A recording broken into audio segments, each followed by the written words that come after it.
దయచేసి కూర్చుందాం అందరూ కూడా.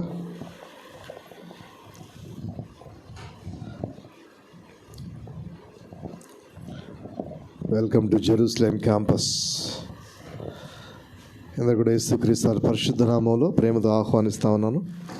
మంచిది. ఈ యొక్క రోజు మనకు అన్ని విషయాలు కొంచెం కొత్తగా ఉండొచ్చు. చదువుకున్నాం వాక్య భాగాన్ని. 2వ కొరింథీ రాసిన పత్రిక 13వ అధ్యాయం 14వ వచనం. కొరింథీలు రాసిన 2వ పత్రిక 13వ అధ్యాయం 14వ వచనం. దయచేసి ఎవరైనా చదవండి. ప్రభువైన యేసుక్రీస్తు కృపయు దేవుని ప్రేమయు పరిశుద్ధాత్మ సహవాసమును మీకందరికీ తోడైయుండును గాక. ఆమేన్. హల్లెలూయా. మంచిది. ఈ యొక్క 2020 సంవత్సరంలో మనము జనవరి నుంచి కూడా ఏం ధ్యానం చేస్తున్నాం అంటే, సంఘంలో ఏదైతే కార్యక్రమాలు జరుగుతాయో అవన్నీ కూడా మనందరికీ మంచి అవగాహన ఉండాలనే ఉద్దేశంతో ఒక సిస్టమేటిక్గా మనం వాక్య ధ్యానం చేస్తూ వస్తున్నాం. ప్రార్థన విజ్ఞాపన గురించి ధ్యానం చేశాం. స్తుతి ఆరాధన కృతజ్ఞతాస్తుతి గురించి ధ్యానం చేశాం. అట్లాగే వాక్యము గురించినటువంటి ప్రాముఖ్యత గురించి ధ్యానం చేశాం. అట్లాగే బల్ల కార్యక్రమం గురించి, కానుకల దశమ భాగాల గురించి, అట్లాగే సాక్ష్యాల గురించి, స్వస్థత గురించి, ఇలా అనేక అంశాలు చేస్తూ పరలోక ప్రార్థన గురించి మనం దాదాపు 2 మాసాలు ధ్యానం చేశాం. ఈరోజు ఈ డిసెంబర్ చివరి మాసంలో ఇక ఆశీర్వాదము అనేటువంటి అంశం గురించి మనం ధ్యానం. ప్రతి సంఘంలోనూ ప్రార్థన అయిపోగానే పాస్టర్ గారు ఆశీర్వాదం ఇస్తాడు. ఆయన ఏదో సంతోషంగా తాను ఇష్టపూర్వకంగా ఇస్తుంది కాదు. బైబిల్లో దేవుడు తన సేవకుల ద్వారా తన బిడ్డలను ఆశీర్వదించడానికి ఉద్దేశించాడు. అందుకే వాక్యం చెప్పిన ప్రకారంగా వాక్యంలో ఆశీర్వాదం రాయబడింది. ఆశీర్వాదాన్నే సేవకుడు తన బిడ్డల పలుకుతున్నాడు తప్ప ఇదేదో మన సొంతంగా నా ఇష్టాన్ని బట్టి మేము అట్లా పలకటం కాదు. అది వేరు. గాడ్ బ్లెస్ యూ బ్రదర్ అంటాం, అది వేరు. ఇక్కడ దేవుడే తన యొక్క సేవకుల ద్వారా తన బిడ్డలను ఆశీర్వదించడానికి ఇష్టపడుతున్నాడు కనుక తన సేవకుడు నోట్లో నుంచి ఆశీర్వాద పలుకులు తన బిడ్డల పట్ల పలకాలని చెప్పి దేవుడు ఉద్దేశించాడు. అందుకే 2వ కొరింథీ రాసిన పత్రిక 13వ అధ్యాయం 14వ వచనం సెలవిచ్చిన ప్రకారంగా ప్రభువైన యేసుక్రీస్తు కృపయు దేవుని ప్రేమయు పరిశుద్ధాత్మ సహవాసమును మీకందరికీ తోడైయుండును గాక అని చెప్పి దేవుడు తన సేవకుల ద్వారా తన బిడ్డలకు అటు ఆశీర్వచనాలు పలుకుతూ ఉన్నాడు. దీన్ని బట్టి మనం అర్థం చేసిన సత్యం ఏంటంటే, దేవుడే మన పట్ల తన ఆశీర్వాదాన్ని కోరుకుంటా ఉన్నాడు. తన బిడ్డలు ఆశీర్వదించాలని చెప్పి దేవుడే కోరుకుంటున్నాడు కాబట్టి సేవకుడి చేత పలికిస్తూ ఉన్నాడు. మంచిది. ఈ ఆశీర్వాదంలో 3 మాటలు ఉన్నాయి. 1 ప్రభువైన యేసుక్రీస్తు కృప, 2 దేవుని ప్రేమ, 3 పరిశుద్ధాత్మ సహవాసము. హల్లెలూయా. కాబట్టి ఒక్కొక్క వారం ఒక అంశాన్ని మనం చూస్తాం ఈ ఆశీర్వాద అంశంలో నుంచి. ఈరోజు ప్రభువైన యేసుక్రీస్తు కృప అనే వాక్యాన్ని మనం ధ్యానం చేద్దాం. మరి ఇంగ్లీష్లో ద గ్రేస్ ఆఫ్ గాడ్. దేవుని కృప అంటే ద గ్రేస్ ఆఫ్ గాడ్. దేవుని కృప. అందరు చెప్పండి, దేవుని ద గ్రేస్ ఆఫ్ గాడ్. పర్లేదు చెప్పండి, ద గ్రేస్ ఆఫ్ గాడ్. ఇక్కడ స్పోకెన్ ఇంగ్లీష్ కూడా నేర్పించడం జరుగుతుంది. సో కాబట్టి ద గ్రేస్ ఆఫ్ గాడ్ అంటే దేవుని కృప. దేవుని కృప అంటే ద గ్రేస్ ఆఫ్ గాడ్. కాబట్టి నిజానికి దేవుని కృప అంటే అర్థం ఏంటో తెలుసా అండి? దేవుని కృప అంటే మనకు అర్థమయ్యే భాషలో చెప్పాలంటే, బ్రదర్ యోహానుకు నేను ఎస్ఐ ఉద్యోగం ఇవ్వడానికి పిలిచాను. అంటే ఒక డిపార్ట్మెంటు ఎస్ఐ ఉద్యోగం పిలిచారు. కానీ ఎస్ఐ ఉద్యోగం ఇవ్వడానికి ఏ విధంగా చూసినా అర్హత లేదు. ఇస్తారు ఎవరన్నా? ఇవ్వరు. అయినప్పటికీ ఎస్ఐ ఉద్యోగం పిలిచి ఇచ్చాను అన్నట్టు. అది కృప అంటే. హల్లెలూయా. అంటే బ్రదర్ యోహాను బ్రదరు ఎస్ఐ పోస్ట్ సంపాదించుకోవడానికి ఏ విధమైన అర్హత లేకపోయినప్పటికీ, ఏ కోణంలో చూసినా అర్హత లేకపోయినప్పటికీ, డిపార్ట్మెంటు ప్రేమతో ప్రేమించి గౌరవించి ఒక మంచి మనసుతో ఏ అర్హత లేకపోయినప్పటికీ నీకు ఎస్ఐ ఉద్యోగం ఇస్తాను. అది అన్నమాట కృప అంటే. అంటే దేవుని కృప అంటే అయోగ్యుల పట్ల దేవుని కటాక్షం. హల్లెలూయా. అనగా యోగ్యత లేని వారి పట్ల, అర్హత లేని వారి పట్ల దేవుని కనికరం, దేవుని కటాక్షం. ఈరోజు మనం రక్షణ పొందామంటే మన గొప్పతనం కాదు, నా గొప్పతనం కాదు, మీ గొప్పతనం. దేవుని కరుణ, దేవుని కటాక్షం, దేవుని జాలి, దేవుని వాత్సల్యత. ఆమేన్. కాబట్టి దేవుని కృప అంటే అయోగ్యుల పట్ల దేవుని కటాక్షం. అంత మాత్రమే కాకుండా అర్హత లేని వారి పట్ల దేవుని కరుణ, దయ, కాబట్టి అలాంటి కరుణతో దేవుడు మనల్ని కరుణిస్తూ ఉన్నాడు. అలాంటి దయ మన పట్ల చూపిస్తాడు, అలాంటి కటాక్షాన్ని మన పట్ల చూపిస్తూ ఉన్నాడు. కాబట్టే ఇంతమంది నల్లగొండ ఉన్నప్పటికీ ఇక్కడ మనం ఉన్నాం చూసా, కటాక్షించబడిన గుంపులో ఉన్నాం, దయ చూపించబడిన గుంపులో మనం కుప్పలు ఉన్నారు క్లాక్ టవర్ కాడికి పోతే.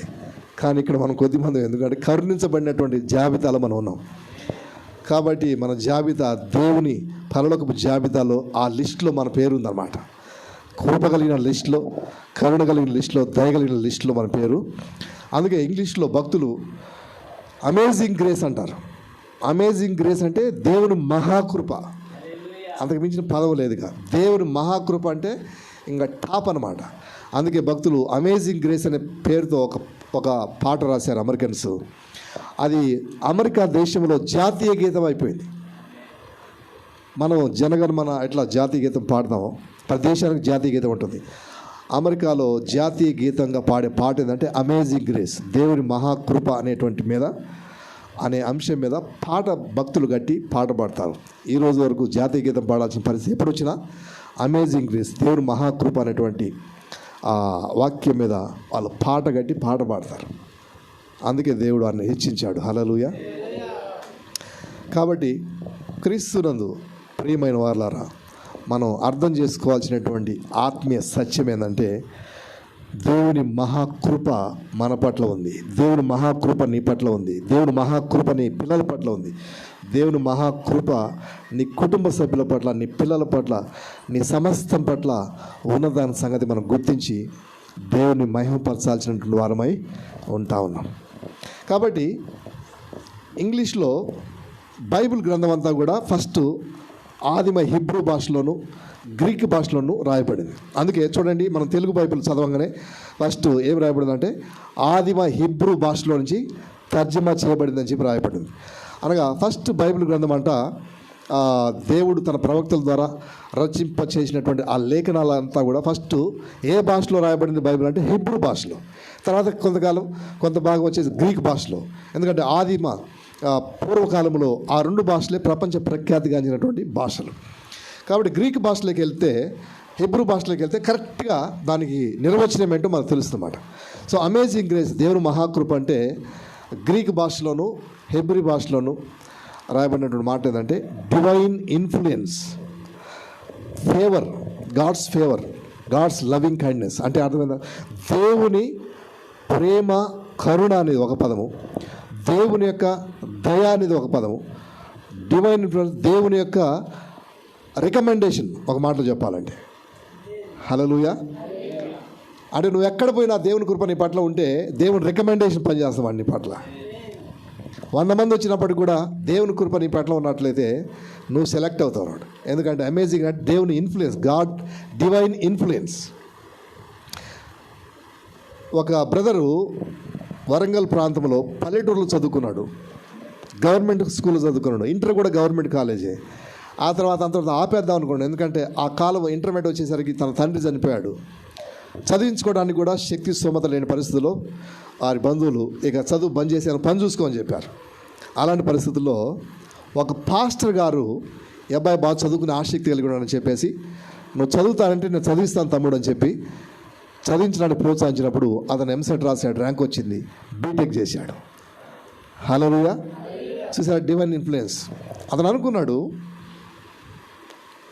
నా తల్లిదండ్రులు దిక్కులేని పరిస్థితుల్లో నేను ఇంటర్తోనే బంద్ చేసి షాపుల్లో పని చేసుకొని బతకాల్సిన వాడిని, ఈ పాస్టర్ గారు నన్ను చేరదీసి నన్ను ప్రోత్సహించి చదువుకోవడానికి నాకు అవకాశం కల్పించిందని బట్టి నేను బీటెక్ చేశాను.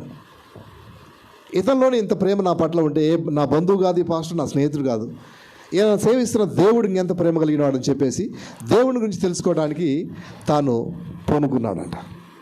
హల్లెలూయా.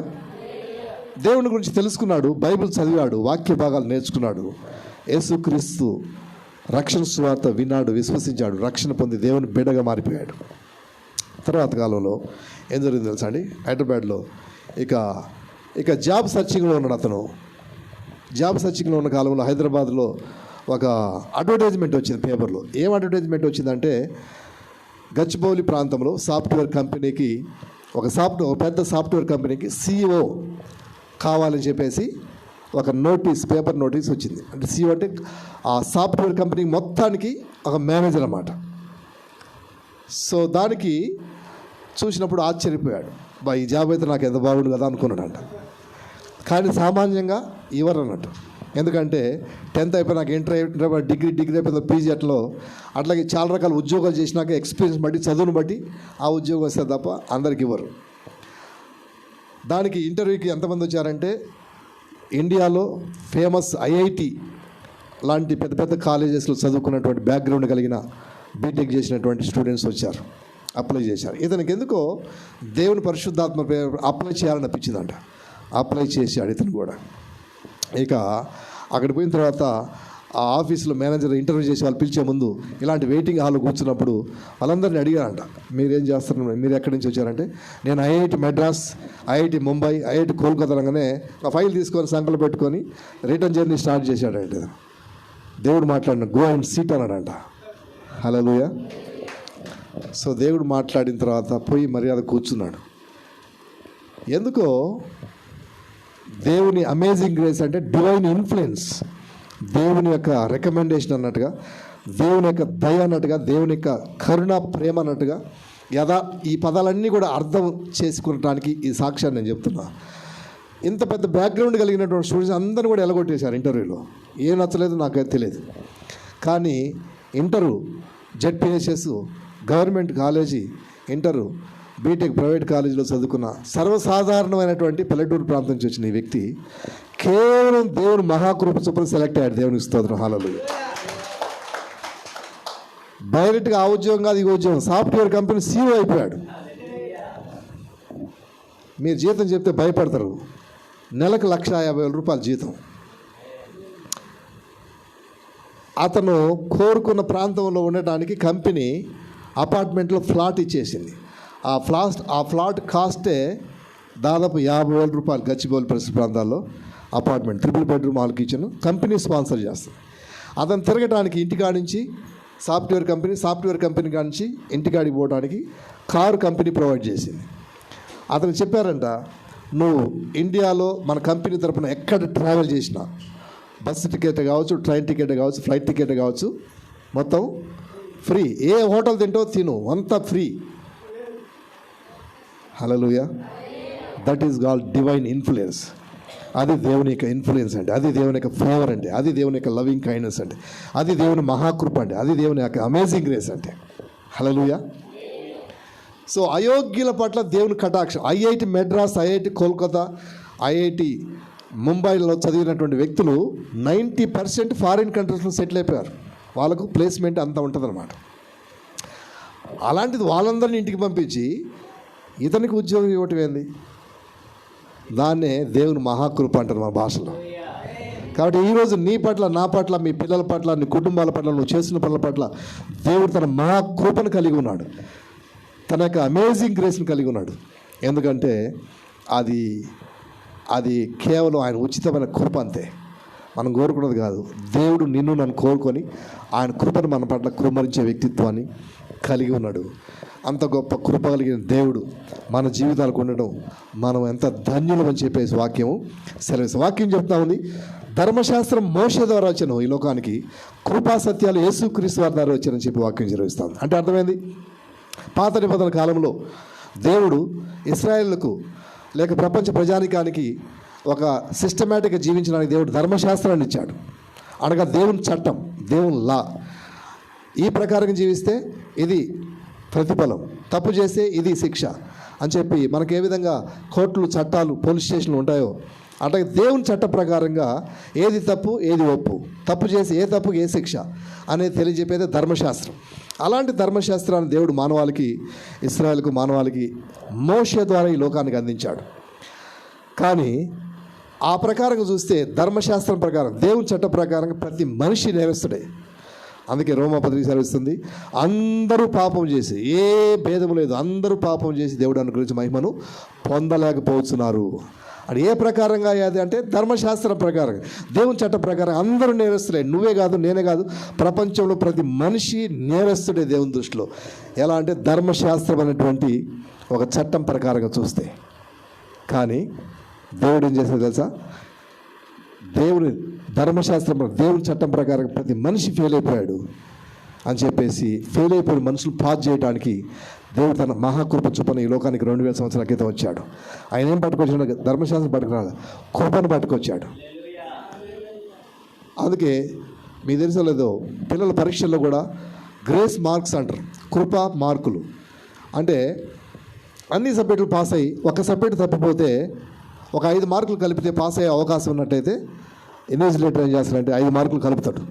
ఉద్దేశం ఏంటంటే అనవసరంగా టైం ఒక అకాడమిక్ ఇయర్ అంతా కూడా వేస్ట్ అయిపోద్ది. 5 మార్కులు కలిపితే పాస్ అయిపోతే నెక్స్ట్ క్లాస్కి ప్రమోట్ అవ్వడానికి అవకాశం ఉంటుందన్న ఉద్దేశంతో కలుపుతారన్నమాట. దాని పేరు కృపా మార్కులు, గ్రేస్ మార్క్స్.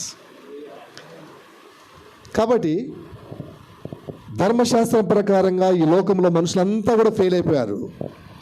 పాస్ చేయడానికి యేసుక్రీస్తు తన కృపను పట్టుకొచ్చాడు ఈ లోకానికి. ఈరోజు ఆయన దగ్గరికి వచ్చే ప్రతి ఒక్క మనిషిని కృపా మార్కులు కలిపి పాస్ చేస్తా ఉన్నాడు. హల్లెలూయా. అనగా పాపను పరిశుద్ధులుగా తీర్చిదిద్దేటువంటి కృప ఆయన దగ్గర ఉన్నది. అందుకే యోహాను పత్రిక సెలవిస్తుంది, ధర్మశాస్త్రం మోషే ద్వారా ఈ లోకానికి వచ్చింది, కృపా సత్యాలు యేసుక్రీస్తు ద్వారా మానవాళికి యేసుక్రీస్తు వారు తీసుకొచ్చాడు. ఈరోజు యేసయ్య దగ్గరికి ఏ వ్యక్తి వచ్చి ప్రభా మీరు దేవుడు, ప్రభు రక్షకుడు అని చెప్పి నేను గుర్తిస్తున్నాను, నేను పాపిని, నేరస్తుని, మరి దోషిని అని చెప్పి ఒప్పుకొంచున్నాను, నన్ను క్షమించండి ప్రభా అని చెప్పి అంటే ధర్మశాస్త్రం ప్రకారంగా అది వాస్తవమే. కానీ దేవుడు తన కృప చొప్పున క్షమించి రక్షించి తన బిడ్డగా తీర్చిదిద్దడానికి తన కృపను చూపిస్తూ ఉన్నాడు. కృప చొప్పున పాస్ చేస్తూ ఉన్నాడు.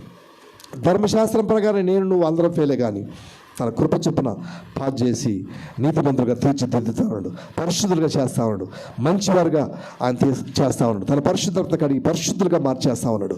కారణం ఏంటంటే ధర్మశాస్త్రం ద్వారా ఫెయిల్ అయిన మనుషులను కృపాశాస్త్రం ద్వారా దేవుడు పాస్ చేస్తూ ఉన్నాడు, పరిశుద్ధులు చేస్తున్నాడు, నీతిమంతులుగా చేస్తూ ఉన్నాడు. ఈ పనులను కూడా చేయడానికి యేసుక్రీస్తు వారు ఈ లోకానికి 2000 సంవత్సరాల క్రితం వచ్చాడు. ప్రియమైన వారులారా, హల్లెలూయా. అది దేవుని మహాకృప అంటే, అది దేవుని దయ అంటే, అది దేవుని ప్రేమ వాత్సల్యత అంటే, అది దేవుని యొక్క మహాకృప అంటే. చూడండి, ఈ లోకంలో ఏ మనిషి అయినా సరే రక్షణ పొందాలంటే అర్హత ఉండాలి. ప్రతి దానికి అర్హత ఉంది ఈ లోకంలో. మనందరికీ తెలియదు కాదు, అర్హత లేనిదే ఏది కూడా మనం సంపాదించుకోలేము. ఒక చిన్న ఉద్యోగం సంపాదించుకోవాలని అర్హత కావాలి. చిన్న గవర్నమెంట్ ఆఫీస్లో చిన్న అటెండర్ పోస్ట్, అదెంత? చాలా చిన్నది. అటెండర్ పోస్టు లేక వాచ్మెన్ పోస్ట్ అంటే గవర్నమెంట్ హాస్పిటల్స్లోను, కోర్టుల్లోను, పెద్ద పెద్ద డిపార్ట్మెంట్లోను వాచ్మెన్ పోస్టు, అటెండర్ పోస్ట్ అంటే ఇక చాలా చిన్న. ఆయమ్మ పోస్ట్ అంటే చాలా చిన్నది. అంతకంటే మించిన పోస్ట్ ఉందా? అంతకంటే చిన్న పోస్ట్ లేదు. దానికి కూడా ఫుల్ కాంపిటీషన్, మీకు తెలుసలేదు. దానికి కూడా అంత ఇంత అని చెప్పి లంచాలు, దానికి కూడా ఏంది ఎక్స్పీరియన్స్ అని. ఎందుకంటే వాళ్ళ ఉద్దేశం ఏంటంటే ఇది గవర్నమెంట్ ఉద్యోగం. అటెండర్ పోస్ట్ అయినప్పటికీ, వాచ్మెన్ పోస్ట్ అయినప్పటికీ, ఆయమ్మ పోస్ట్ అయినప్పటికీ జీవితకాలం అంతా ఈ పోస్టు పనిచేస్తుంది. జీవితకాలం అంతా కూడా రిటైర్డ్ అయినంత వరకు శాలరీ వస్తుంది, రిటైర్డ్ అయిపోయిన తర్వాత చచ్చిపోయిన తర్వాత పెన్షన్ వస్తుంది అన్న సంగతి అందరికీ తెలిసిపోయింది. అందుకని ఒక వ్యక్తి అంటాడు, వాచ్మెన్ పోస్ట్ అయినా పర్లేదు పాస్టరు, నాకు గవర్నమెంట్ జాబ్ కావాలంటాడు. ఏదో జాబ్ చేరాను ఆయన మయ్య గారు అంటే, లేదా గవర్నమెంట్ పోస్ట్, వాచ్మెన్ పోస్ట్ అయినా పర్లేదు, గవర్నమెంట్ జాబే కావాలండి. ఎందుకంటే గవర్నమెంట్ జాబ్కి అంత విలువ ఉంది దేశంలో. గవర్నమెంట్ జాబ్ అని చెప్తే బ్యాంకులో నీకు రెడ్ కార్పెట్ వేసి లోన్ ఇస్తారు. ప్రైవేట్ ఉద్యోగం చెప్పు, నాకు 50,000 రూపాయల ఆదాయం ఉంది నెల చెప్పినా కూడా తర్వాత రండి సార్ అంటాడు. అదే గవర్నమెంట్ చెప్పి వాచ్మెన్ సపరికి, నీ నెల జీతం ఎంత, ఇది పోను. అతని ఉద్దేశం ఏంటంటే నెల శాలరీ నీ బ్యాంక్ అకౌంట్లో క్రెడిట్ అవుతాయి. ఇతనికి నాకు ఈఎంఐ కట్టకపోతే బ్యాంకుకి నోటీస్ పంపించవచ్చు, ఇతను డ్రా చేసుకోవడానికి అవకాశం, నా ఈఎంఐ అతను డ్రా చేసుకోకపోయేటప్పుడే నా ఈఎంఐ నేను డ్రా చేసుకోవచ్చు అని చెప్పి లోన్ వాడికి అంత భరోసా అన్నమాట గవర్నమెంట్ ఉద్యోగం అంటే. కానీ చూడండి, ఈ లోకంలో వాచ్మెన్ పోస్టుకు, అటెండర్ పోస్టుకు, ఆయమ్మ పోస్టుకి అంత కాంపిటీషన్ ఉంది. పెద్ద పెద్ద పోలీసు, ఎస్ఐ, ఐపీఎస్, ఐఏఎస్, ఐఎఫ్ఎస్లో ఒక పోస్ట్ ఉంది, సివిల్ సర్వీస్లో ఒక పోస్ట్, అది ఇండియన్ ఫారిన్ సర్వీస్.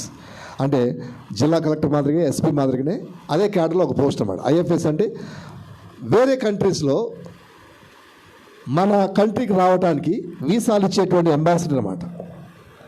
చాలా మంచి పోస్ట్. ఒకవేళ మీ పిల్లలు ఎవరైనా అవకాశం ఉంటే అలాంటి పోస్ట్ కోసం ట్రై చేయండి భవిష్యత్తులో. చాలా మంచి హై క్లాస్ పోస్ట్, దాని మించిన పోస్ట్ లేదు. ఫస్ట్ క్లాస్ అని అఫీషియల్ పోస్ట్ అన్నమాట. ఫారిన్ కంట్రీస్లో మన కంట్రీ తరపున అక్కడి నుంచి మన దేశానికి వచ్చే వాళ్ళకి వీసా ఇచ్చేటువంటి పోస్ట్ ఇండియన్ ఫారిన్ సర్వీసెస్ అంటారు. దానికి మన గవర్నమెంట్ అక్కడ ఉండడానికి రాజగృహం లాంటి గృహం ఇస్తారు. కావాల్సినటువంటి నీ కింద పనిచేయడానికి ఎంతోమంది సర్వెంట్స్ ఇస్తారు. ఫస్ట్ క్లాస్ శాలరీ ఇస్తారు. నీకు రాజ మర్యాదలు ఉంటాయి. కంట్రీ డైరెక్ట్గా ఏ కంట్రీలో జాబ్ చేస్తే ఆ కంట్రీ సీఎంతో నీకు డైరెక్ట్గా కమ్యూనికేషన్స్ ఉంటాయి. అసలు చాలా చాలా చాలా హై క్లాస్ పోస్ట్ అన్నమాట. ఐఏఎస్ క్యాడరే కానీ ఆ పోస్ట్కి మాత్రం ఒక స్పెషల్ పోస్ట్ అనమాట. అలాంటి పోస్టులకు ఎంత కాంపిటీషన్ తెలుసా? రోజుకు 18 గంటలు చదువుతారంట. ఆ పోస్టుకు ఇంటర్వ్యూకి రెడీ అవ్వబోయే వ్యక్తి క్యాండిడేట్ స్టూడెంట్ రోజుకు 18 గంటలు కష్టపడి చదువుతారంట. ఎందుకంటే ఊరకన రాదు. దేశవ్యాప్తంగా కాంపిటీషన్. ఎందుకు చెప్తున్నాను తెలుసా ఈ మాటలని? ఏది కూడా అంత ఈజీ కాదు ప్రపంచంలో. ఏది కూడా అంత సులువు కాదు.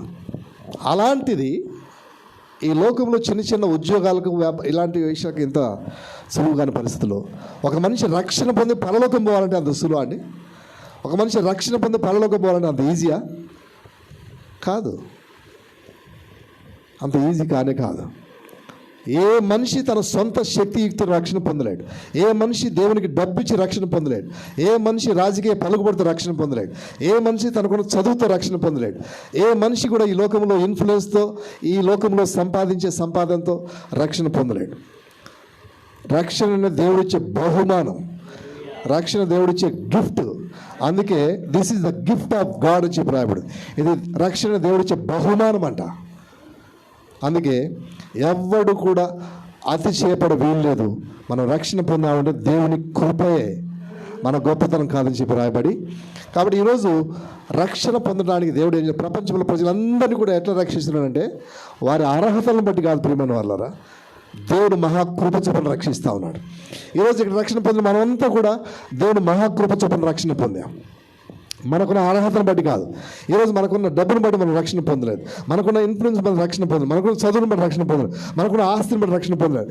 కేవలం దేవుడు మహాకృప చొప్పున ఒక బహుమానంగా దేవుడు రక్షణ మన జీవితాలకు ఇచ్చాడు.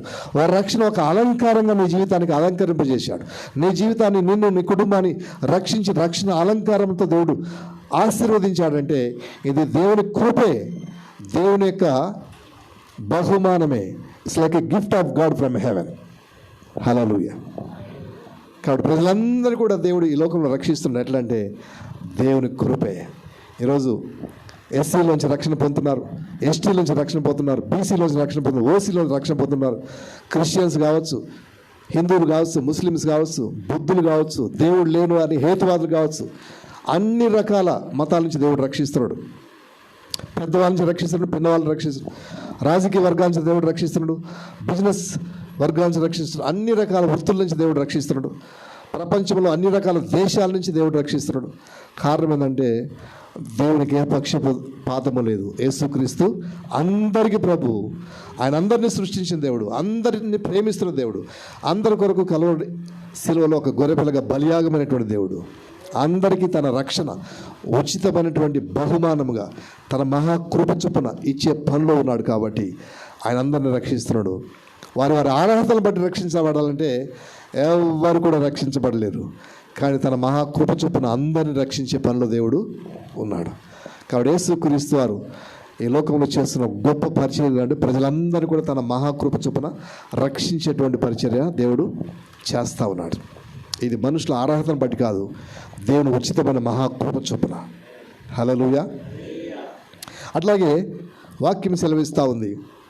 దేవుడంట God calls ordinary people makes them extraordinary. That is called amazing grace. దేవుడు మహాకృప ఏంటంటే దేవుడు సర్వసాధారణ ప్రజలను పిలిచి అసాధారణ ప్రజలకు తీర్చిదిద్దుతాడంట. ఇది మనుషులకు అసాధ్యమే, దేవునికి సమస్తము సాధ్యమే. ఆర్డినరీ పీపుల్ అనగా సర్వసాధారణమైనటువంటి ప్రజలు దేవుడు పిలుస్తాడంట, అసాధారణ ప్రజలకు తీర్చిదిద్దుతాడంట. ఇది ఎట్లా సాధ్యం అంటే దేవుడు మహాకృప ద్వారా సాధ్యం. ఫర్ ఎగ్జాంపుల్ చూడండి, యేసుక్రీస్తు వారి శిష్యుల్లో చాలామంది, ఎక్కువ శాతం శిష్యులు చేపలు పట్టుకునే పామర్లు అంటే చదువురాని వాళ్ళని చేపలు పట్టుకునేవారు. చేపలు పట్టే వృత్తికి సంబంధించినటువంటి పామర్లు అనేటువంటి వ్యక్తులు.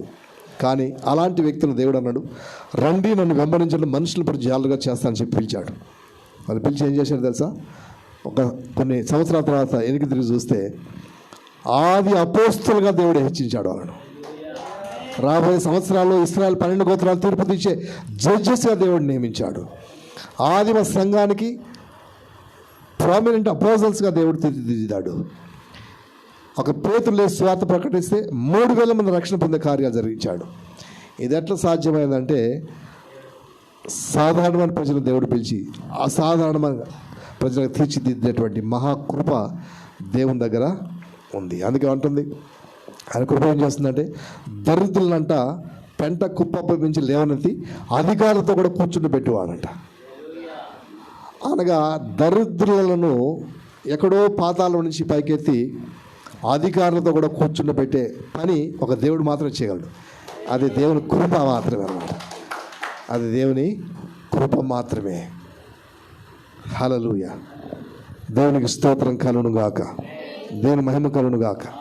బైబిల్ గ్రంథంలో చూసినా, సంఘ చరిత్రలో చూసినా, ఈనాడు కాలంలో చూసినా, ప్రపంచవ్యాప్తంగా ఎక్కడ చూసినా కూడా దేవుడు నమ్ముకున్న భక్తులు అనేక మంది సర్వసాధారణ ప్రజలు దేవుడు రక్షించి పిలిచి అసాధారణమైన ప్రజలకు తీర్చిదిద్ది మరి ఆయన హెచ్చించే విధానం గొప్ప సంగతి. రాజులు కూల్చేవాడాయనే, రాజులు దించేవాడాయనే, రాజులు ఎక్కించేవాడాయని, రాజులు దించేవాడాయని, రాజ్యాలు కూల్చేది ఆయన, రాజ్యాలు కట్టేది కూడా ఆయన చెప్పే వాక్యం సెలవిస్తూ ఉంది.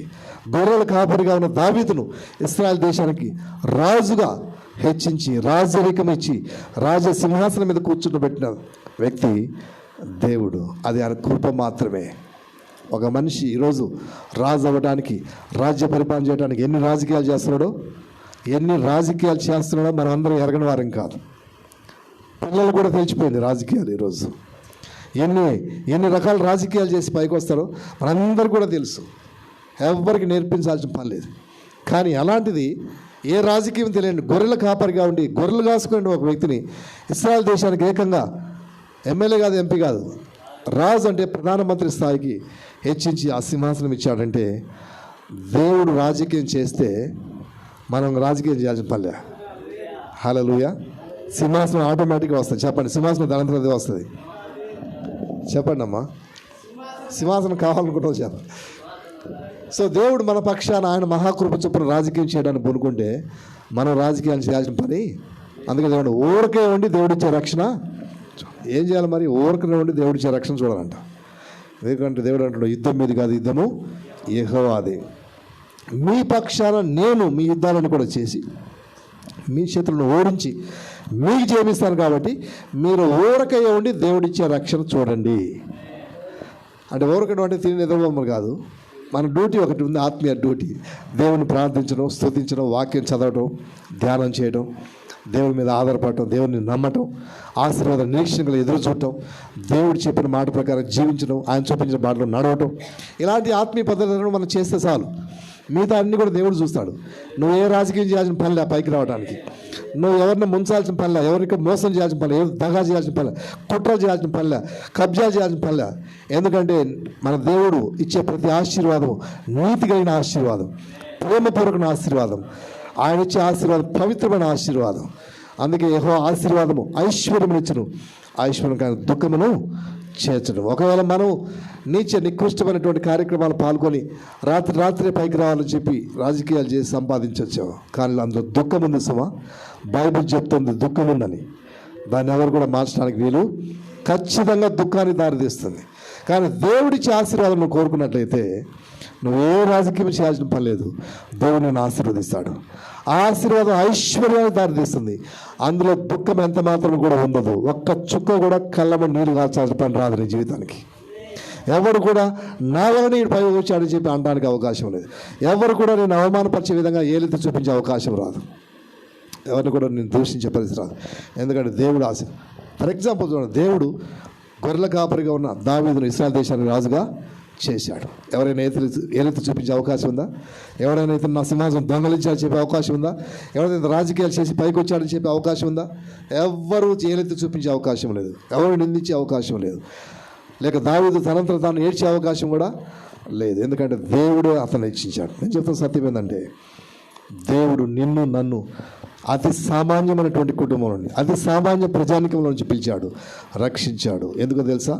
అసాధారణ ప్రజలకు ఆశీర్వదించడానికి, అసాధారణ ప్రజలు ఎక్స్ట్రాడినరీ పీపుల్గా దీవించడానికి, హెచ్చించడానికి, తద్వారా దేవుడు నామం మహిమపరిచే వ్యక్తిగా నువ్వు ఉండటానికి. నిన్ను నీ కుటుంబాన్ని దేవుడు రక్షించింది ఎందుకో తెలుసా అండి? నిన్ను నీ కుటుంబాన్ని దేవుడు పిలిచింది ఎందుకో తెలుసా?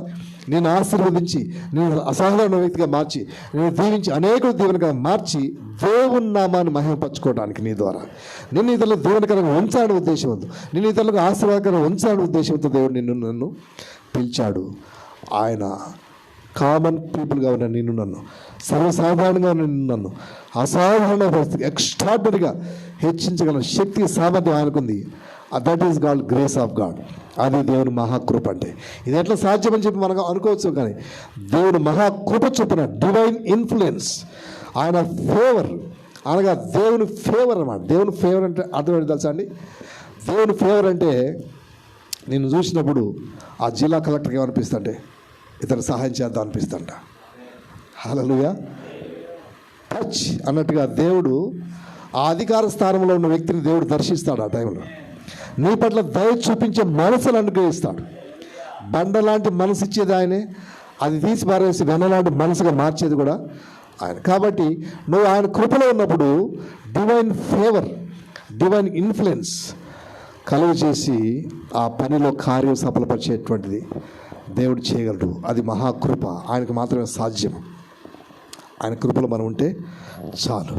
చూడండి, చివరిగా ముగించే ముందు చెప్పేటువంటి సత్యం చూడండి, దయచేసి చదవండి. జెనసిస్ 41, ఆదికాండము 41వ అధ్యాయం 40 నుంచి 43 వచ్చిన చదువుతాం దయచేసి. చివరికి ఈ వాక్య భాగం మనం ధ్యానం చేసి మనం ముగిద్దాం. ఆదికాండము 41వ అధ్యాయము 40 నుంచి 43 వచనాలు.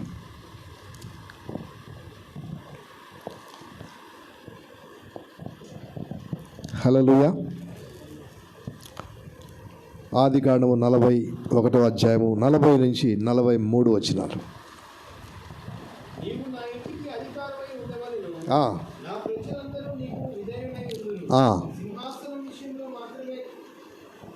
తప్ప ఓకే.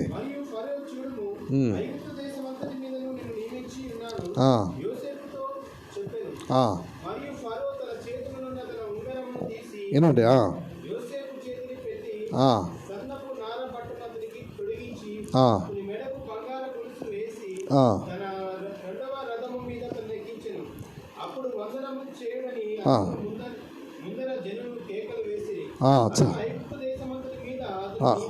వెరీ గుడ్, చాలండి. హల్లెలూయా.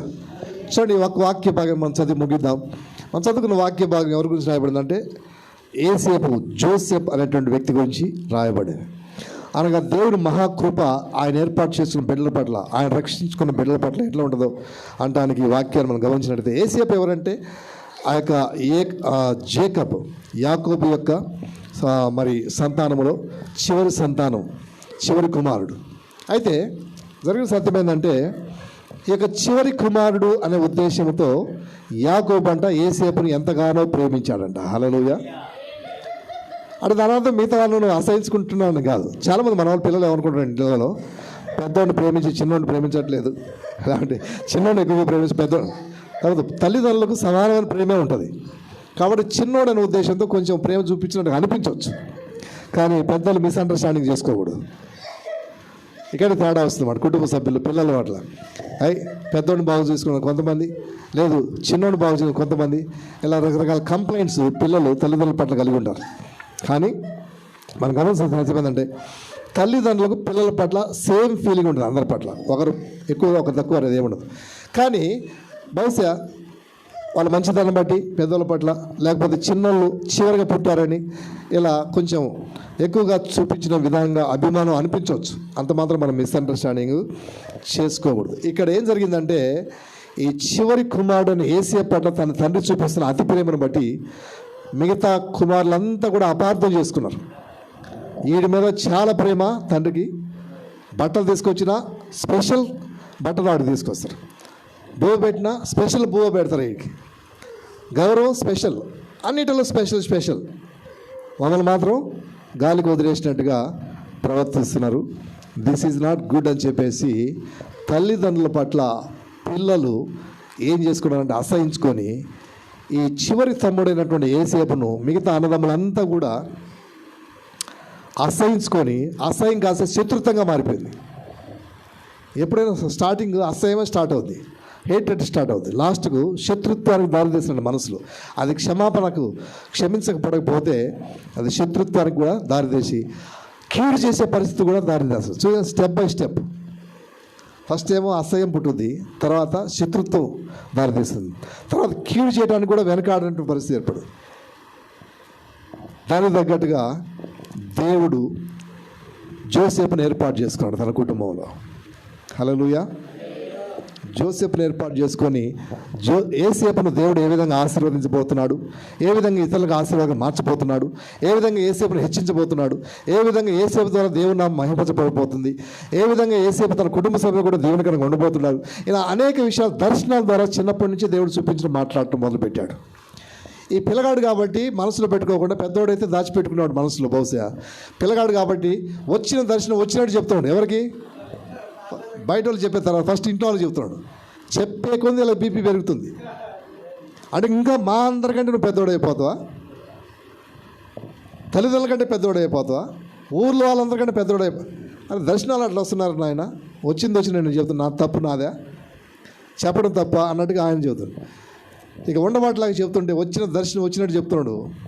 వాళ్ళు ఆ దర్శనాలు వినే కొంది వాళ్ళలో కోపము పెరిగిపోతుంది అన్నట్టు.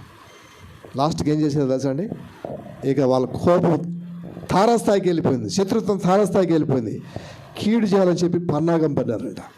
ఒకరోజు దూర ప్రాంతానికి వెళ్ళి వాళ్ళు తండ్రి గొర్రెలు కాస్తున్న పరిస్థితుల్లో ఇక తండ్రి అనే ఏకోపయోగం చేసినాడంటే తన చిన్న కుమారుని పిలిచి, మీ అన్నలంతా కూడా అడవి ప్రాంతానికి వెళ్ళి గొర్రెలు కాస్తున్నారు, మరి చాలా రోజులైంది, నువ్వు సర్ది కట్టి పంపిస్తావు, నీకు తినుబండరాలు మరి సర్ది కట్టి పంపిస్తానని కూడా తీసుకెళ్ళేసి ఎదుర్కొంటూ ఆ ప్రాంతానికి వెళ్ళి వాళ్ళకి ఇచ్చిరా అని చెప్పి పంపించాడు.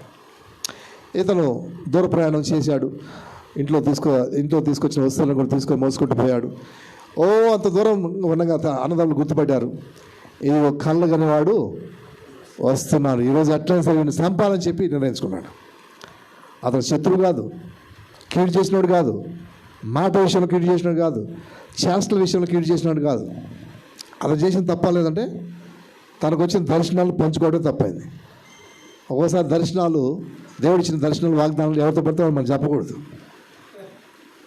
చెప్తే వాళ్ళు ఇట్లా కూడా తయారయ్యే అవకాశం కూడా లేకపోలేదు. కాబట్టి ఇక వాళ్ళు ఏం చేశారంటే ఇక వీడిని చంపుదాం అనుకున్నాంట. చంపి ఇదిగో బావిలో పడేద్దాం అనుకున్నాంట. చంపి బావిలో పడేద్దాం అనుకున్న పరిస్థితుల్లో అదే రూట్లో కాలినడకన ఐగుప్తు దేశానికి వ్యాపారస్తులు ప్రయాణం అయిపోతున్నట్ట. ఆ రోజుల్లో వాహనాలు లేవు కాబట్టి ఎంత దూరం సరే నడక తప్పదు కాబట్టి నడుస్తున్నారు. ఆ వ్యాపారస్తులు చూసినప్పుడు ఈ 12 మంది అన్నదమ్ముల్లో ఒక అన్నదమ్ముడు, ఒక తమ్ముడు ఏమన్నాడంటే, అరే సొంత తమ్ముడిని మనం చంపి బావిలో పడేటందుకు ఆ పాపం మనం ఎందుకు మూట కట్టుకోవటం, ఇతన్ని ఆ ఐగుప్తు దేశానికి సంబంధించిన వ్యాపారస్తులకు అమ్మేద్దాం అనుకున్నాడంట. సరే అమ్ముదాం అని చెప్పేసి వాళ్ళు పిలిచి, ఇది మా సొంత తమ్ముడే, మేము మీకు అమ్మేస్తున్నాం అని చెప్పి అమ్మినప్పుడు ఎంత అంటే 30 వెండి నాణాలకు అమ్మారంట. ఎన్నకండి? 30 వెండి నాణాలకు అమ్మేసంట. వాళ్ళు కొనుక్కొని అతను తీసుకెళ్ళిపోయారు. వీళ్ళు ఏం చేశారు, ఇంటికి వచ్చి తన తండ్రి దగ్గరికి వచ్చారు. ఏం చెప్పారంటే వస్తూ ఒక దొంగ ప్లాన్ వేశారు. ఒక గొర్రెను చంపి దాని రక్తమంతా కూడా ఈ పిల్లగాడి అంగికి అంటించి ఒక వెలుగుబంటి, నువ్వు సర్దించి పంపించావు కదా తినుబండరాలు మాకు ఇవ్వమని, మధ్యలో ఎలుగుబంటో సింహమో చంపేసింది, చీల్చేసింది.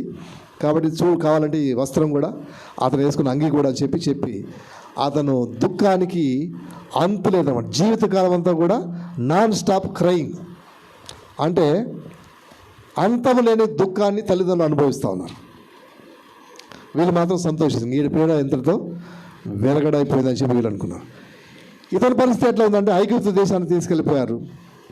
30 వెండి నాణాలు కొనుక్కున్న ఆ రోజుల్లో అలాంటి వ్యక్తిని కొనుక్కున్నప్పుడు వాళ్ళు ఏం చేస్తారు, బానిసగా వాడుకుంటారు అన్నమాట. బానిసగా అంటే వెట్టి చాకరీ చేయించుకుంటారు. సరైన తిండి ఇవ్వరు, సరైన బట్టలు ఇవ్వరు, సరైన వసతి ఇవ్వరు, సరైన జీతం ఇవ్వరు, బానిసగా వాడుకుంటారు. అలా బానిసత్వానికి వాడుకున్నారు. వాళ్ళు ఏం చేశారంటే కొంతకాలానికి ఆ ఐగుప్తు సామ్రాజ్యంలో ఒక అధిపతిగా ఉన్నటువంటి పోతీఫర్ అనే వ్యక్తికి అమ్మేశారు. అతను కొంతకాలము తర్వాత అతని మీద నిందపడింది. ఇప్పుడు యోసేపును జైలు పాలు చేశారు. ఇప్పుడు యోసేపు ఎక్కడ ఉన్నాడు? అందరూ చెప్పాలి, యోసేపు ఎక్కడ ఉన్నాడు? ఆ జైలు ఎక్కడుంది? ఐగుప్తు దేశంలో ఉంది.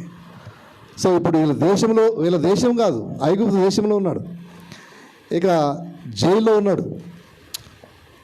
వాళ్ళ తల్లిదండ్రులకు అసలు విషయం చచ్చిపోయారని చెప్పి వాళ్ళు ఏమి ఏడుస్తున్నారు. అన్నదమ్ములు మర్చిపోయారు. కొన్ని సంవత్సరాలు గడిచిపోయింది. ఇప్పుడు ఒక్కసారి పరిస్థితి ఆలోచించు. ఆ స్థానంలో మనం ఉన్నాం అనుకుని ఏమనుకుంటాం? దేవుడు లెక్కింపశేఖరమైన దర్శనాలు ఇచ్చాడు, పాస్టర్ వాగ్దానాలు ఇచ్చాడు, కళ్ళు ఇచ్చాడు. అవన్నీ ఏమైపోయినాయో దేవుడు మర్చిపోయాడు. దేవుడు నన్ను గుర్తుపెట్టుకోలేదు, నా బతికి ఇట్లా అయిపోయింది, లాస్ట్కి జైలు పాలైపోయింది. ఇప్పుడు నాకు దిక్కేవారు దేశం కాని దేశం, జైల్లో ఉన్నా, నా మీద నిందపడింది, బయటికి రావడానికే నా వల్ల కాని పరిస్థితి. ఇంకా దర్శనాలు నా ఎప్పుడు నెరవేరుస్తాయి. ఎన్ని ఒట్టి మాటలు అని చెప్పి అనిపించవచ్చు, అబద్ధాలు అనిపించవచ్చు, రకరకాల అనుమానాలు దారితీసే పరిస్థితి. కానీ దేవుడు వాక్యం చెబుతుంది, దేవుడు మాట ఇచ్చి నెరవేర్చకుండా క్వశ్చన్ మార్క్ దేవుడు మనకే వేస్తున్నాడు, జవాబు మనమే చెప్పాలి. దేవుడు మాట ఇచ్చి నెరవేర్చకుండా అబద్ధము ఆడుటకు ఆయన నరమాత్రుడు కాదు. అదే మాట ఆన్సర్. దేవుడు మాట ఇచ్చి నెరవేర్చకుండా అనేది క్వశ్చన్ మార్క్ మనకు. ఆన్సర్ కూడా ఆయన చెప్తున్నాడు. ఆన్సర్ కూడా ఏం చెప్తున్నాడు? మాట ఇచ్చి నెరవేర్చకుండా ఆయన అబద్ధ మాటకు నరమాత్రుడు కాదు. అంటే అర్థమైంది, వాగ్దానం ఇచ్చిన దేవుడు, దర్శనం ఇచ్చిన దేవుడు నెరవేర్చకుండా తప్పించుకోవడానికి ఆయన నరమాత్రుడు కాదు. అంటే వాగ్దానం నీకు ఇచ్చినట్లయితే, దర్శనం నీకు ఇచ్చినట్లయితే దాన్ని 100% నీ జీవితంలో ఏదో ఒక రోజు నెరవేర్పై తీసుకొస్తాడు. That is God. అది దేవుడు అండి. అది దేవుడు మహాకృప అంటే. అంతేకాదు మధ్యలో మర్చిపోయే దేవుడు కాదు, విడిచిపోయే దేవుడు. మనమైనా మర్చిపోవచ్చాం కదా దర్శనం. మీకు కనిపిస్తున్నటువంటి పెద్ద కట్టడాలు కనిపిస్తుంది చూసారు, వచ్చిస్తున్నపల్లి 2010లో 40 రోజులు ఉపవాసం ఉన్నప్పుడు దేవుడు ఆ దర్శనం ఇచ్చాడు. ఆ బిల్డింగ్ పెద్ద పెద్ద తేనె పట్లు చూపించాడు దేవుడు. అప్పుడు ఈ రోడ్లు లేదు, ఈ కాలనీ లేదు, ఈ ఇల్లు లేవు, రాళ్ళ రోడ్డు ఉంది ట్రాక్టర్ రావడానికి. అప్పుడు దేవుడు దర్శనం ఇచ్చాడు 2010. ఇప్పుడు ఎంత? 2020. మనం మర్చిపోయాం, దేవుడు మర్చిపోలే. ఇక్కడ ఇల్లు ఇచ్చాడు, దేవునికి స్తోత్రం, హల్లెలూయా. ఇక్కడ చర్చి కూడా ఇచ్చాడు, దేవునికి స్తోత్రం, హల్లెలూయా. కాబట్టి మర్చిపోవడానికి దేవుడు నరమాత్రుడు కాదు. ఆయన అబద్ధమాటానికి ఆయన నీలాంటి నాలాంటి మానవుడు కాదు. ఆయన దర్శనం ఇచ్చినా, వాగ్దానం ఇచ్చినా, ఇచ్చాడు అంటే 100 6 100 100% నీ జీవితంలో ఏదో ఒక రోజు అంటే ఆయన టైమింగ్లో, ఆయన ఉద్దేశించిన డివైన్ అపాయింటెడ్ టైంలో 100% నెరవేర్పు తీసుకురాగలిగిన శక్తిమంతుడు, సమర్థవంతుడు. అది దేవుని కృప అంటే. తల్లిదండ్రులు ఏడుస్తున్నారు, యాకోబు యొక్క తల్లిదండ్రులు. అన్నదమ్ములేమో ఇక ఈ దరిద్రం పోయిందని చెప్పేసి సంతోషిస్తూ మర్చిపోయారు. ఇక 30 వెండినాలు కొనుక్కున్న వాళ్ళు కొంతకాలం బానిసగా వాడుకున్నారు. ఆ తర్వాత పోతీఫర్ ఒక అధికారికి అమ్మేశారు. అతను కొంతకాలం ఇతన్ని బానిసగా ఉపయోగించుకున్న తర్వాత ఇతని మీద నిందేసి జైలు పాలేశాడు. ఇక దిక్కులేని పరిస్థితుల్లో యోసేపు ఉన్నాడు. కానీ దేవుడు మర్చిపోలేదండి. హల్లెలూయా, హల్లెలూయా. మర్చిపోవడానికి ఆయన అన్యాయస్తుడు కాదు. God is a faithful God to remember what he has promised you. దేవుడు, God is a able God, God is a faithful God to fulfil the promises, to fulfil the visions. Whatever he promised for you, whatever he has given visions for your life and family. ఆయన నమ్మదగిన దేవుడు, ఆయన శక్తిమంతుడు, ఆయన మహాకృప కలిగిన దేవుడు. నీకు ఇచ్చిన దర్శనాలు, నీకు ఇచ్చిన వాగ్దానాలు ఆయన నెరవేర్పులోకి తీసుకురాగిన శక్తిమంతుడు, సమర్థవంతుడు. అయినప్పటికీ వాక్యం చెబుతుంది, యోసేపు అంట దేవుడిని మర్చిపోలేదంట. చెప్పగలిగిన దేవుని మహిమపడదు. అదనమాట. చాలాసార్లు మనం ఏం చేస్తామంటే జరిగిన పరిణామాలను బట్టి మనం మర్చిపోతాం, దేవుడిని నిందిస్తూ ఉంటాం. కానీ యోసేపు మాత్రము ఎంత పరిస్థితికి దిగజారిన, లాస్ట్కు జైలు కానకు గురయ్యేటప్పటికి కూడా దేవుని అంతా విడిచిపెట్టలేదంట. అంటే ప్రార్థన చేయడం కావచ్చు, దేవుని విశ్వాసం ఉంచడం కావచ్చు, దేవుని వెంబడించే విషయం అంట యోసేపు అంట దేవుని విడిచిపెట్టలేదంట. అది యోసేపు సంపాదించిన సాక్ష్యం. హల్లెలూయా. మనం చాలాసార్లు మన జీవితాల్లో మనమే కాదు, ప్రభువుని నమ్ముకున్న వాళ్ళు చాలాసార్లు ఏం చేస్తారంటే, కొంతమంది ముళ్ళు గుచ్చుకుంటే చర్చిని బంద్ చేస్తారు. ముళ్ళు ఎంత, దాని బతుకెంత, కానీ చర్చి బంద్ చేస్తారు. కొంతమంది వర్షం వస్తుంది చర్చి పని చేస్తారు, కొంతమంది అనుకున్న టయానికి పని కాలేదని చర్చి పని, కొంతమంది అనుకున్న టయానికి అనుకున్నది జరగలేదని చెప్పి దేవుడిని విడిచిపెడతారు, లోకంలో కలిసిపోతారు. కానీ ఏసేపు నుంచి నేను నేర్చుకోవాల్సిన సత్యం ఏంటంటే, తల్లిదండ్రులు పిల్లగాడు చచ్చిపోయాడని చెప్పి ఏడుస్తూ ఉండిపోయినప్పటికీ, అన్నదమ్ములు 30 వెండి నాణాలకి అమ్మి వేసినప్పటికీ, తిట్టినప్పటికీ, దూషించినప్పటికీ, శపించినప్పటికీ, 30 వెండి అమ్ముడిపోయిన బానిసగా దేశం బతికినప్పటికీ, జైలు పాలైనప్పటికీ దేవుని విశ్వాసాన్ని విడిచిపెట్టలేదు, ప్రార్థన చేయడం బంద్ చేయలేదు, దేవునికి దూరం అయిపోయి లోకంలో కలిసిపోలేదు. That is called real believer. అది నిజమైన విశ్వాసం అంటే. హల్లెలూయా. ఆ స్థాయిలో నువ్వు ఉన్నావా? అలాంటి నిజమైన విశ్వాసంగా నువ్వు జీవిస్తున్నావా? అలాంటి నిజమైన సేవకుడు నువ్వు సేవ చేస్తున్నావా? అలాంటి విశ్వాసం నీకుందా? అలాంటి భక్తి నీకుందా? అలాంటి క్రైస్తవ జీవితం నీకుందా? అలాంటి విశ్వాసం మనకు కావాలి ఈరోజు. అలాంటి స్థితిలో మనం నిలబడ్డప్పుడు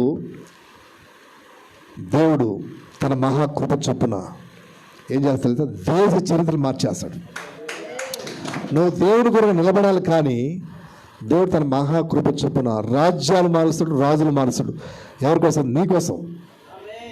నువ్వు జనాలకు అర్థం కావచ్చు, జైల్లో ఉండొచ్చు, కానీ దేవుని దృష్టిలో ఉన్నావు కాబట్టి, దేవుని కొరకు జీవిస్తున్నావు కాబట్టి నీ కోసం రాజ్యాలు కూలుస్తాడు దేవుడు, నీ కొరకు రాజ్యాలు మారుస్తాడు.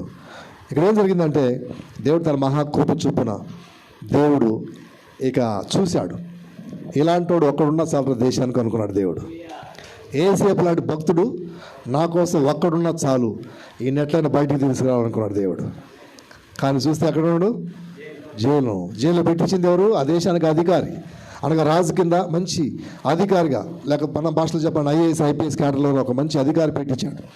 సో బయటికి రావడం కాని పని. కాబట్టి దేవుడు ఏడు తెలిసాడా? దేవుడు రాజునే దర్శించాడు. రాజుకు పిచ్చెక్కిపోయే కళ వచ్చింది. ఏం కళ వచ్చిందంటే, ప్రపంచంలో ఎవ్వరు కూడా దానికి అర్థం చెప్పాలని కళ వచ్చింది. కళ మాత్రం చాలా ఇంట్రెస్టింగ్ ఉంది. ఏంటంటే, రాబోయే 7 సంవత్సరాల్లో దేశం మీద ఏం జరగబోతుంది? సమృద్ధి అయిన పంట పడుతుంది, తర్వాత సమృద్ధి అయినటువంటి కరువు రాబోతుంది.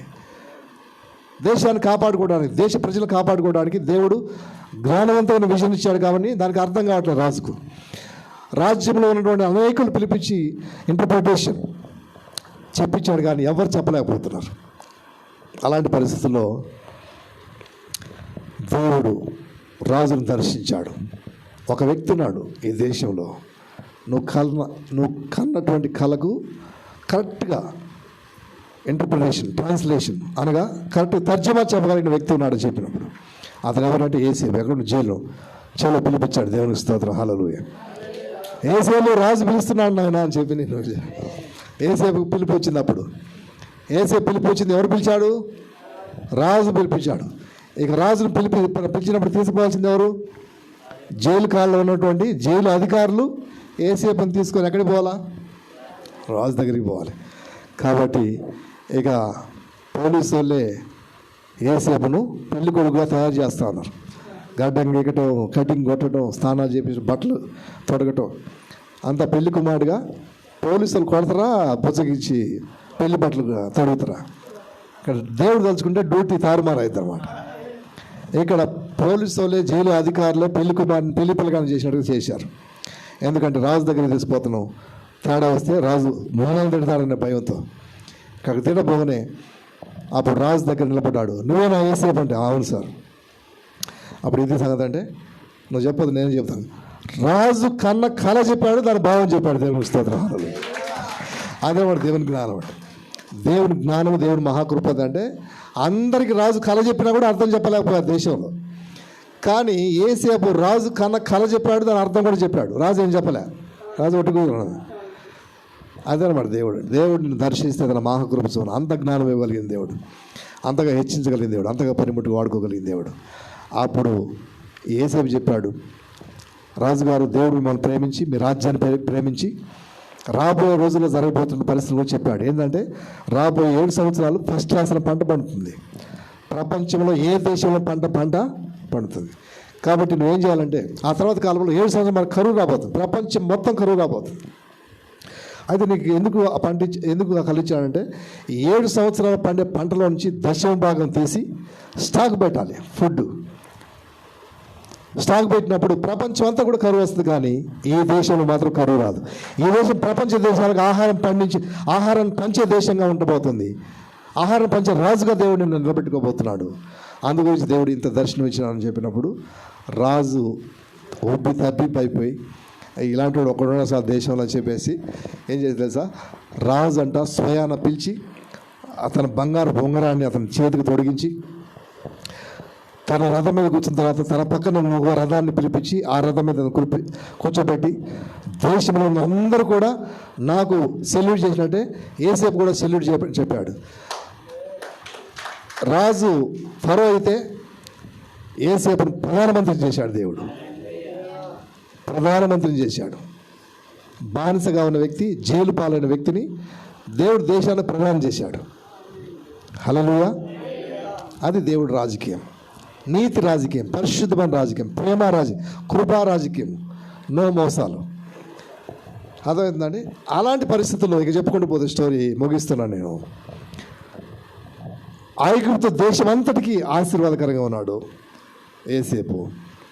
ప్రపంచ దేశాలని కూడా ఆహారం కోసం డబ్బులు తీసుకొని, బంగారం తీసుకొని, వెండి నాణాలు తీసుకొని రాజు దగ్గరికి వచ్చినప్పుడు నేను right person, go to Joseph, ఏసేపు దగ్గరికి వెళ్ళండి, అతను ప్రధానమంత్రి దేశానికి, అతను మాత్రమే ఆహారం పంచడానికి ఏర్పాటు చేయబడినటువంటి వ్యక్తి అని చెప్పినప్పుడు ఒకరోజు వచ్చింది, తన సొంత అన్నదమ్ములు కూడా వచ్చి రాజు ఆ యొక్క ఏసేపు సాగిలపడ్డారు. దేవుని స్తోత్రం, హల్లెలూయా. అప్పుడు గుర్తొచ్చింది దర్శనం. అన్నదమ్ములంతా కూడా సాగిలపడ్డట్టు దర్శనం వచ్చింది చిన్న పిల్లగాడు ఉన్నప్పుడు. అప్పుడు చెప్తే నమ్మలే, ఇప్పుడు నిజంగా సాగిలపడాల్సి వచ్చింది. ఇప్పుడు అర్థమైపోయింది అన్నమాట. అందుకే దేవుడు అన్నాడు, చూసి నమ్మిన వారి కంటే చూడక నమ్మిన వారు హల్లెలూయా.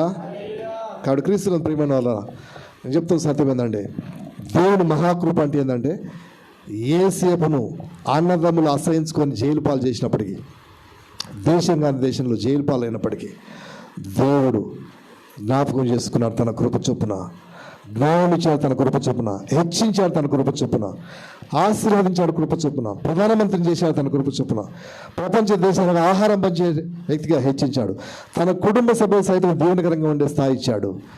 That is called amazing grace. అది దేవుని మహాకృప అంటే. ఆ కృప ఈరోజు నీ పట్ల ఉంది. ఆ కృప ఈరోజు నీ కుటుంబ సభ్యుల పట్ల ఉంది. ఆ కృప నీ పిల్లల పట్ల ఉంది. ఆ కృప దేవుడు నీ పట్ల నువ్వు చేస్తున్న పనుల పట్ల ఉంది. ఎందుకంటే ఆయన కృపలోకి నువ్వు వచ్చావు, ఆయన కృపలో నువ్వు ఉన్నావు, ఆయన కృపలో జీవిస్తున్నావు. ఆ కృప చొప్పునే నువ్వు అనుకోవచ్చు, మాస్టర్ గారు ఎట్లా తెలుసు నాకు ఆ కృప? నువ్వు రక్షణ పొందావంటే దేవుని కృపే. కృప స్టార్ట్ అయిపోయింది నీ పట్ల. హల్లెలూయా. నువ్వు రక్షణ పొందావంటే దేవుని కృపే. కాబట్టి కృప నీ పట్ల స్టార్ట్ అయిపోయింది కాబట్టి రక్షణ పొందావు.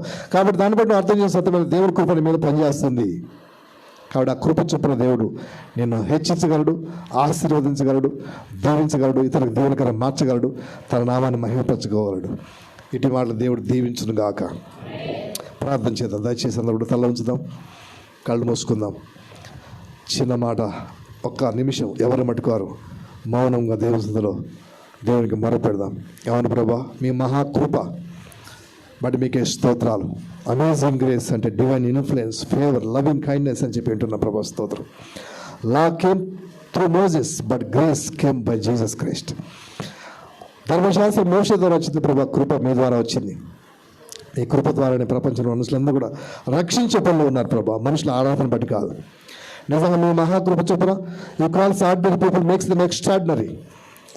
ఏసేపును మీ కృప చొప్పునే దేశానికి ప్రధానంగా హెచ్చించారు ప్రభా, మీకే స్తోత్రం. నా జీవితాన్ని జ్ఞాపకం చేసుకోండి ప్రభా, నా కుటుంబాన్ని జ్ఞాపకం చేసుకోండి ప్రభా, నేను చేసిన పనులను జ్ఞాపకం చేసుకోండి ప్రభా. అంటే మీ కృపను విస్తారంగా మా పట్ల కుమ్మరించండి ప్రభా అని చెప్పి అడుగుదాం. ప్రియమైన వాళ్ళారా, దయచేసి ఎవరిగా మౌనంగా ఉండొద్దు, దేవుని అడుగుదాం, ప్రార్థన చేద్దాం. ప్రభా మీకే స్తోత్రం. Thank you Jesus, thank you Jesus, thank you Jesus, thank you Jesus. Parameshwar